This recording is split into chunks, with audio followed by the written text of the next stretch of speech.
अस्सलाम वालेकुम दोस्तों, मैं हूं प्रवेश संधीला सोशल मीडिया टॉक शो के साथ। आज हमारे साथ बड़े ही ख़ास मेहमान हैं मिसिस राना सनाउल्लाह खान साहब और राना शहरयार खान साहब। हल्की फुल्की सी गुफ्तगू करेंगे। सियासत तो होती है लेकिन हम कोशिश करेंगे कि हम नॉर्मल चीज़ें जो हैं वो बात करें। अस्सलाम वालेकुम। वालेकुम सलाम। बाजी, आपको हम खुशबुओं के शहर पेरिस में खुश आमदीद कहते हैं। बहुत शुक्रिया। अल्लाह ताला की ज़ात। मैं आपका बहुत बड़ा फ़ैन हूँ। वो जो एक मुश्किल वक़्त आया था ना, हम उसमें आपको देखकर इतना हिम्मत और हौसला हुआ था कि अगर आप हैं तो फिर किसी जगह पे कोई प्रॉब्लम भी नहीं है। मुझे सबसे पहले तो ये बताएं, शहरयार हमारे साथ बैठे हुए हैं, आपने बड़ी धड़ल्लेधार किस्म की कैंपेन चलाई इनकी, वो कैसा एक्सपीरियंस था कैंपेन चलाने वाला? बहुत अच्छा था, लेकिन मेंटली तौर पे मैं तैयार होके आई थी कि इन लोगों ने जीतना कोई नहीं है। अच्छा जी। हाँ बिल्कुल, इसलिए कि जो पीटीआई का वोट था जी। ये काम इन लोगों से लेते थे। ठीक है। वो वोट उन्होंने इमरान खान को देना था। इतने मुनाफक और इतने क्या लफ्ज़ और बोलूँ इन लोगों के लिए, मुनाफक लोग थे ये सारे। लेकिन क्यों, मतलब कि अगर वो मैं राणा साहब और हम जलसे पे मौजूद थे, मेट्रो बनाने का कहा फैसलाबाद में, ट्राम बनाने का कहा, अंडरग्राउंड मतलब सब चीज़ें, यूनिवर्सिटी आगे पीछे, तो फैसलाबाद वालों को और क्या चाहिए था? क्या उनको ये ट्रांसपोर्ट, यूनिवर्सिटीज़, मेडिकल कॉलेज ये नहीं चाहिए? तो चाहिए नहीं, क्या कुछ उनको? नहीं चाहिए उन लोगों को, सिर्फ वो धरने चाहिए और अयाशी वाले काम चाहिए और कुछ नहीं चाहिए। नकदा कोका। हाँ वो चाहिए, बिल्कुल हकीकत है। राणा साहब, क्या वजह बनी, क्या मतलब ऐसा इशू हुआ कि लोगों ने इतनी बड़ी बड़ी ऑफर ठुकरा दी? मतलब आप लोगों ने देखें, ये मियां नवाज शरीफ साहब जो वहाँ पर ऐलान करके आए, शहबाज साहब ऐलान करके आए, और ये 5 साल हुकूमत चलती है, तो मेरा बिलीव है कि सब कुछ बनेगा भी, इसके बावजूद कि वहाँ से इलेक्शन नहीं जीते। तो क्या वजह क्या बनी? क्या आप तो, और मैं अगर ये गलत नहीं हूँ तो मैं आपकी रैलियाँ देखता रहा हूँ, जलसे देखता रहा हूँ, मैंने अक्सर अटेंड किए, एक huge public was with you. Sandila साहब, बेसिकली इशू ये था कि लोग अपने तरक्की नहीं अब चाहते।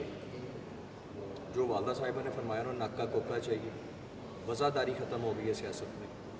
लोगों को ये डी ट्रैक करके इस साइड पे लेके जाया जा चुका है कि उन्हें ये नहीं पता कि हमारी बका किस में है। इस टाइम पाकिस्तान के अंदर पाकिस्तान उस स्टेज पे खड़ा है कि हमें कल वाले आने वाले कल की जो है ना इस टाइम फ़िक्र है, लेकिन इन लोगों को फिर इंतशार दिला के उस साइड पे लेके जा रहे हैं कि पाकिस्तान को डिवाइड किया जाए। पहले भी हम कहते रहेंगे इंशाल्लाह ये तो होने नहीं देंगे, रब की ज़ात ने करम किया है, लेकिन इस चीज़ से निकलने का जो अब अमल है वो अगर तेज़ था उसको रोका जा रहा है। और ये बड़ा लम्हा फ़िक्री है आपके सामने है कि जो हालात क्रिएट किए जा रहे हैं पाकिस्तान में, ये ओवरनाइट चीज़ें नहीं हैं। ये पूरा इलेक्शन को डी ट्रैक करके, लोगों को डी ट्रैक करके, और लोगों को ये समझाया गया कि मुनाफकत करें और इन लोगों के साथ चलें, लेकिन जो है आप अपनी बर्बादी की तरफ वोट कास्ट करें, और लोगों ने किया। और उसका नतीजा क्या है? पाकिस्तान के अंदर इस टाइम सालमियत जो है वो उस तरह नहीं आ रही। अगर हमें मेजोरिटी दी जाती तो जो डिसीजंस हम लोग डर डर के ले रहे हैं वो हम लोग प्रॉपर डिसीजंस लेते, और पाकिस्तान को नो डाउट सख्त वक्त है लेकिन एक अच्छे डिसीजंस के साथ आगे लेके चलते। तो अब ये सोचना पड़ेगा, उन लोगों को सोचना पड़ेगा जिनका मुस्तकबिल पाकिस्तान के साथ जुड़ा हुआ है। हमारा मुस्तकबिल तो जुड़ा है, हम तो कोशिश कर रहे हैं, लेकिन जो लोग आगे कहते हैं कि हमें हमारे लीडरान ने क्या दिया वो भूल चुके हैं। उन्होंने मोटरवेज दी, उन्होंने बिजली के कारखाने दिए, उन्होंने पाकिस्तान की बका के लिए पाकिस्तान को जो है न्यूक्लियर जो है वेपन दिया, पाकिस्तान को आगे लेके गए। अगर न्यूक्लियर वेपन ना होता तो पाकिस्तान का नाम पाकिस्तान आज ना होता। लेकिन इंशाल्लाह ये वक्त कठिन तो है, लीडरान मेहनत कर रहे हैं, इंशाल्लाह आने वाला वक्त एक बार फिर पाकिस्तान का होगा और सब पाकिस्तान की जंग लड़ रहे हैं। हम लोगों को अब कब ये चाहिए कि हम लोग अपनी जंग से बाहर रहें। नहीं, मैं इसकी बात पे इख्तलाफ करती हूँ। जी जी। अगर ये इमरान खान को इमरान खान ने मारना है, मौले हाँ उसको ही मारना है, उसको कोई नहीं मार सकता। इसलिए कि उसको हुकूमत देनी चाहिए थी। अच्छा जी। उसको आना चाहिए था। ठीक है। वो फिर पाकिस्तान का बेड़ा गर्क करता, फिर इन लोगों को समझ। अच्छा, आप ये छोटी सी बात है बस। अच्छा, इतनी बड़ी बड़ी बातें हैं ही कोई नहीं। अच्छा, ये आप ये कह रहे हैं कि अभी ये 2024 में अगर इमरान खान को अगर उसकी सीटें थी तो उसको कहते नहीं बना लें हुकूमत, और उसकी अगर बन जाती हाँ तो बस बेड़ा गर्क, तो लोगों का चाह पूरा हो जाता, बिल्कुल, और उसके बाद इमरान खान का मिट जाता, वो खत्म हो जाता। तो मतलब ये राणा साहब जो कह रहे हैं कि इतनी मेहनत भी करेंगे, लोगों को बना के भी देंगे सड़कें। अब देखें, अगला फिर इमरान खान है, अगला ये सब कुछ करने के बाद भी इमरान खान है। ये मैं आपको कह रही हूँ। ये तो आपके घर से आवाज उठ रही है कि अगला भी इमरान खान। इसलिए कि मैं लोगों में फिरती हूँ, मैं बात करती हूँ, मैं सब कुछ करती हूँ। अब मरियम बीबी कितने काम कर रही है, कोई अप्रिशिएट करता है? अब बच्चियों को मोटरसाइकिल दिए जी तो एक जज साहब ने कह दिया था कि ये इन लोगों ने डेट पे जाना है, इन्होंने कॉलेज में जाके लड़कियों को छेड़ना है। ये तो हमारा माशरा हो गया हुआ है। बड़ा ये बड़ी डीपली बात आप कह रहे हैं माँ जी कि मतलब कि ये अगर ये लोगों की सोच हो गई है तो फिर वाकई ना, मैं तो थोड़ा सा माजी में जाना चाहता हूँ। मेरा वो टाइम आपके साथ शेयर करना चाहता हूँ। रोल मॉडल बनी आपने, जब आपने ये पहले भी हमने एक ऑफलाइन तो बात करते हैं, जब ये राणा साहब वाली हैपन हुई, क्या आप लोगों को अंदाजा था कि कुछ किस्म की राणा साहब के बारे में चल रही? इमरान खान कहता तो था कि मैं राणा साहब को पकड़ूंगा, कोई अंदाजा था जब ये राणा साहब के साथ अरेस्ट हुए? नहीं, अंदाज़ा तो इतना ज़्यादा नहीं था, लेकिन इसलिए कि राणा साहब ने कभी हमारे साथ कोई बात नहीं शेयर की थी। अच्छा जी। मैं असल में जाती होती थी अकेली मदरसे में, तो मैं गार्ड वगैरह होते थे, मैं उनको लेके नहीं जाती थी। तो मुझे ये कहते थे, शहरियार को कहते थे कि माँ के साथ ना 1-2 बंदे भेजा कर, अकेली नहीं भेजना। एक दफ़ा मोटरवे पे राणा साहब की गाड़ी को उन्होंने टक्कर मारने की कोशिश की, उस टाइम तो हम साथ थे, लेकिन इतना अंदाज़ा नहीं था कि ये लोग इतना बगैरती करके तो हीरोइन ही डाल देंगे ऊपर। ये चीज़ों का हमें भी अंदाज़ा कोई नहीं था। अच्छा, फिर वो जब ये बताया तो है आपने, बट जब ये अरेस्ट हो गए, आपको खबर मिली तो आप लोग तो उसी वक्त पहुंच गए वहाँ पर, तो वो जो पहले 5, 7, 10 घंटे थे उनमें क्या हुआ? ज़ाहिर है राणा साहब का ऑपरेशन भी हुआ था, कुछ मेडिसिन के भी इशू वो भी काफ़ी ज़्यादा थे, तो हमें जब पता चला, हम लोग फैसलाबाद में ही थे, तो जब हम लोग आए तो ANF के ऑफिस जो ना किधर कैंट वाली साइड पे ना, तो मैं और शहरियार उधर चले गए जी। तो उन्होंने हमें कहना शुरू कर दिया। शहरी मेरे पास आया, कहता अम्मा वो तो कह रहे हैं कि राणा साहब इधर नहीं है, हमसे कुरान पे हलफ ले लें। अच्छा जी, वो कह रहे हैं कि हमारे पास है ही हाँ, नहीं। है नहीं, हमें पता ही नहीं है, तो कुरान पे हलफ ले लें। मेरे में ना गाड़ी में मैंने कुरान रखा होता है, वो छोटा कुरान था, मैंने पकड़ा, मैंने कहा शहरी चल, इनको हलफ लइए। इन्ना को हलफ ही लगी। जब वहाँ जाके मैं खड़ी हुई तो मैंने उनको पूछा, मैंने कहा कि उन्होंने कहा कि नहीं नहीं नहीं बहन, हमारे पास तो राणा साहब है ही नहीं है। हलफ देने से मुकर गए? नहीं, हाँ, मैंने कहा ये पकड़ हाथ में, कुरान कहते हो ना, कुरान पे तो पीछे हो गया। मैंने वहीं पे एक पत्थर था, मैं उसी पे बैठ गई जी। मैं जब वहाँ बैठी तो मैंने बैठ के, तो उन्होंने फिर कहना शुरू कर दिया, नहीं नहीं आप चले जाएं, ये कर दें, आपको नुकसान हो जाएगा, ये हो जाएगा। उन्होंने तड़ियाँ वगैरह बड़ी लगाई। मैंने वहाँ पे मगरिब की नमाज, इशा की नमाज मैं बैठी वहाँ पे पढ़ती रही।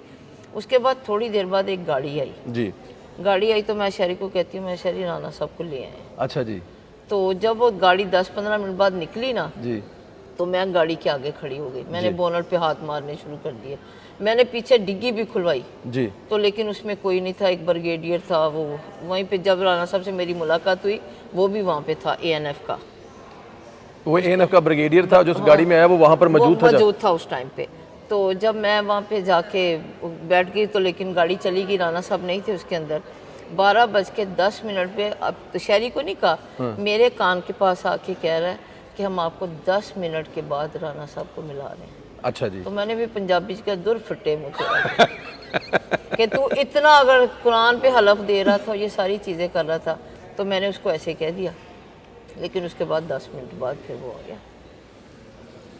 हाँ, इस बार ये बताएं कि उस वक्त कोई प्रेशर या कोई मशवरा भी दिया गया कि मतलब राणा साहब को समझाएं कि ये मतलब छाड़ दो नहीं, वो नवाज कहते शरीफ, थे कि बस बच्चों को बाहर भेज दो। बच्चों को बाहर भेज दो? हाँ, बच्चों को बाहर भेज दो जी। तो फिर आपसे बात करते हैं। मैंने कहा नहीं, बच्चों ने तो कहीं नहीं जाना, बच्चों ने कहीं नहीं जाना, बच्चे यहीं पे रहेंगे। बच्चे यहीं रहेंगे। तो शहरी तो आपके साथ था, तो आपको हिम्मत और हौसला था, तो शहरी पे भी मुकदमा? हाँ, वो शहरी को पे मुकदमा डाल दिया। एक दफ़ा हम लोग राणा साहब को जेल में मिलने गए जी। तो शहरी राणा साहब को बता रहा है कि बाबा आपके ऊपर एक पर्चा मुकदमा डालने की कोशिश और कर रहे हैं। तो हमें ये नहीं पता था कि राणा साहब में नहीं, शहरी पे ही डालने की कोशिश कर रहे थे वो। शहरी पे मुकदमा डाला तो फिर आपको महसूस हुआ कि हुन मैं मतलब शहरी मेरे नाल है, कल्ली हाँ, तो मैं हुन किस तरह करके कैसे? नहीं, हिम्मत नहीं हारी, डर नहीं लगा इन लोगों से ज़रा भी, एक दिन भी। राणा साहब जी के साथ बैठे हुए हैं, तो ये जब सारा कुछ हो गया था और आपको लेके गए, बाजी कह रहे हैं कि ये जब पहुंचे तो उन्होंने कहा जी हमारे पास है नहीं है, फिर आगे पीछे ये वो, तो उस वक्त जब बाजी आपके पास आए तो क्या वो फीलिंग थी? अपने आप को समझा रहे थे, बाजी को समझा रहे थे? नहीं, कोई उसकी वजह ये है ना कि यानी हमारा तो कोई ऐसा अमल था ही नहीं जी। कि हम कोई समझाने वाली या बात करते। मैं उस दिन घर से पार्टी मीटिंग के लिए लाहौर के लिए रवाना हुआ और रास्ते में इन्होंने जो है वो गाड़ी मेरी रोक के और वहाँ पे ये काफ़ी लोग थे उसके एंटी स्टेशन पे और रेंजर्स के, तो वहाँ पे जो है वो थाने ले आए। तो वहाँ पे तो हमें बताया ही कुछ नहीं कि मामला क्या है। ये तो जब अदालत में गए सुबह तो वहाँ भी बताया कि जनाब ये कि आपने ये जुर्म किया है, जो जुर्म आपने किया था आपको पता नहीं था क्या जुर्म है? नहीं नहीं, ये वहाँ पे जब मैं गई हूँ ना, तो वहाँ पे जो ब्रिगेडियर भी वो सारे बैठे थे ना, तो वो मुझे बार बार कही जाए बाजी राणा सनाउल्लाह साहब को ना हीरोइन पकड़ी गई है, अच्छा हीरोइन जी। पकड़ी गई। तो मैंने उनकी तरफ नहीं देखा, मैंने राणा साहब की तरफ देखा। मैं केड़ी मीरा के रीमा मैंने इनको साहब का, मैंने कहा केड़ी पड़ी गई रीमा के मीरा पड़िया गया। केड़ी हीरवन ताड़े को पड़ी गई है? तो वो उसमें जो है ना वो बातें ये इस तरह की इनके साथ कर रहे थे, लेकिन यानी मुझे ये अंदाज़ा नहीं था, कि ये कोई इस किस्म का केस डाल रहे हैं। मेरा वही था कि जो ये कर रहे हैं हम नैब में और वो करप्शन के वो केसेस, तो मेरा यही ख्याल था कि सुबह जब अदालत में पेश करेंगे तो वहाँ पे पता चलेगा। लेकिन वहाँ पे जब उन्होंने वो एक पूरा तोड़ा अपना जो है वो 15 किलो का वो रखा कि जी ये इनकी गाड़ी से निकली।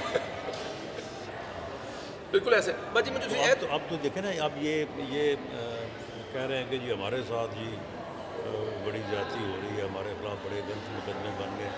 कि 9 में ही आपने तो किया ना कुछ तो किया ना, चलो थोड़ा किया, ज़्यादा किसी कल माने भी है ना, उन्होंने कहा है कि मैंने कहा था। यानी आपके ऊपर आपने थोड़ा किया, किसी ने ज़्यादा डाल दिया, लेकिन आपने किया तो है ना। उस दिन फ़ौज पे हमला किया, उनके घरों को आग लगाई, मेरे घर को आग लगाने की भी उन्होंने कोशिश फैसलाबाद 3 दफ़ा। तो अपना तो ये हाल है कि ये शहरयार पे जो मुकदमा डाला ना 302 का, एक बंदा हमारे हलके में उसने वो कत्ल उसके ज़ुम्मे पड़ गया कि जी इसने कत्ल किया। उस बंदे ने उस पूरे दिन में 23 लोगों को फ़ोन किया। अच्छा जी। उनमें से एक शहरयार था। तो उससे बात बनाई कि जी शहरयार ने फ़ोन करके उसको कहा था कि बंदा मार दियो, खैर है। तो वो मुकदमा उसमें डाल तो मेरे ऊपर भी डाल दिया जी, जी, कि जी मेरा मैसेज इसने दिया। तो ये खुद इस किस्म के काम करते रहे। ये जो हो रहा है ये इन्हीं का किया धरा, इन्होंने शुरू किया ये काम। इससे पहले अपोजिशन हुकूमत एक दूसरे को चलो थोड़ा बहुत सख्त चूस सारी बातें होती थी, लेकिन इस किस्म के मामला जो है ये इन्होंने शुरू किए। इसमें तो कोई शक नहीं है। बाजी मुझे जरा आप आखिर में बता दें, ये जो अभी इमरान खान के साथ हो रहा है, आप समझती हैं कि ये ठीक हो?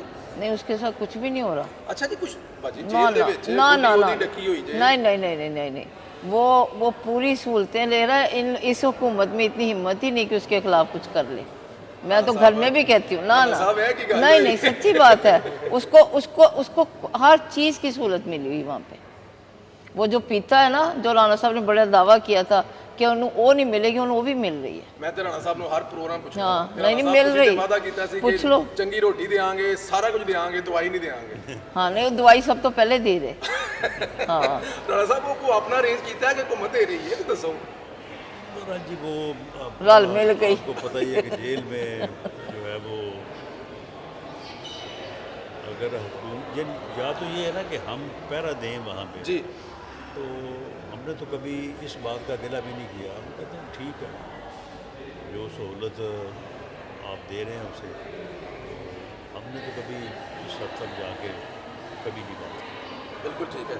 बाजी आखिरी सवाल मुझे ज़रा ये बता दें कि आप मरीम नवाज़ को कामयाब होते दिख रही हैं, और मरीम नवाज़ के वज़ीर बनना से जो ख़वातीन हैं उनमें आप जाती हैं, तो उनकी गुफ्तगू क्या होती है मरीम बीबी के बारे में? नहीं नहीं, कोई जो हमारी पार्टी की हैं वो तो बड़ी खुश होती हैं। ठीक है। तो बाकी जो है वो आपको पता ही है, मुखालफत तो करनी होती है हर औरत ने, वो तो लेकिन वो काफ़ी बच्चियों के लिए, औरतों के लिए मेहनत तो कर रही है।